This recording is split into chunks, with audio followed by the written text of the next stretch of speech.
कि दुनिया जहां की अफकार आकर हमें ये कन्विंस करने लग जाएं और ये इस बात पर आमादा करने लग जाएं कि मुसलमानों तुम्हारा इस जमीन से कोई लेना देना नहीं, हम जवाब में यही कहेंगे हमारा तुमसे लेना देना खत्म हो सकता है।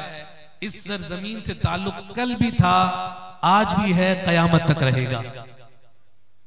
पहली बात तो यह है कि इस मुकद्दस सरजमीन जिसको आप अल कुद्स भी कहते हैं, जिन्हें आप हरमुल कुद्स भी कहते हैं, जिसको दूसरे लफ्जों में यरूशलेम भी कहते हैं, जिसे आप मस्जिद अक्सा भी कह रहे होते हैं, पहली बात जहन नशीन ये रख लीजिए कि इस जमीन से ताल्लुक मुसलमान का किसी तौर पर भी नहीं टूट सकता।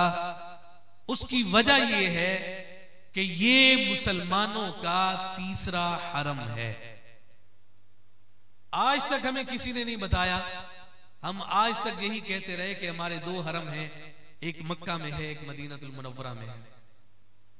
हमें पता ही नहीं है कि एक और हरम भी है कि जो हरम मस्जिद नबवी से पहले का हरम है, जो मदीनतुल मुनव्वरा से पहले का हरम है। और ये हरम कब है?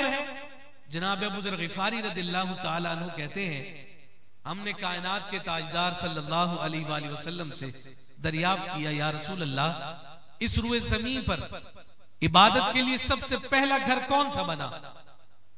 तो इमामुल अंबिया सल्लल्लाहु अलैहि वसल्लम ने फरमाया मस्जिद हराम, काबतुल्लाह। जनाब अबू ज़र ग़िफ़ारी कहते हैं, हमने दरियाफ्त किया, रसूल अल्लाह, उसके बाद तो कायनात के ताजदार सल्लल्लाहु अलैहि वसल्लम ने इरशाद फरमाया मस्जिद अक्सा। और फिर कहते हैं कि हमने सवाल किया, या रसूल अल्लाह, मस्जिद हराम और मस्जिद अक्सा के दरमियान कितना वक्त का फासला है? तो आक़ाए कायनात सल्लल्लाहु अलैहि वसल्लम ने फरमाया 40 साल। तो एक ऐसी सरजमीन के जो दूसरे नंबर पर मुसलमानों की इबादत के लिए जमीन पर तामीर की गई, एक मुसलमान कैसे उस सरजमीन से अपने आप को डिसोन कर सकता है या उस पर कोई कंप्रोमाइज या समझौता कर सकता है?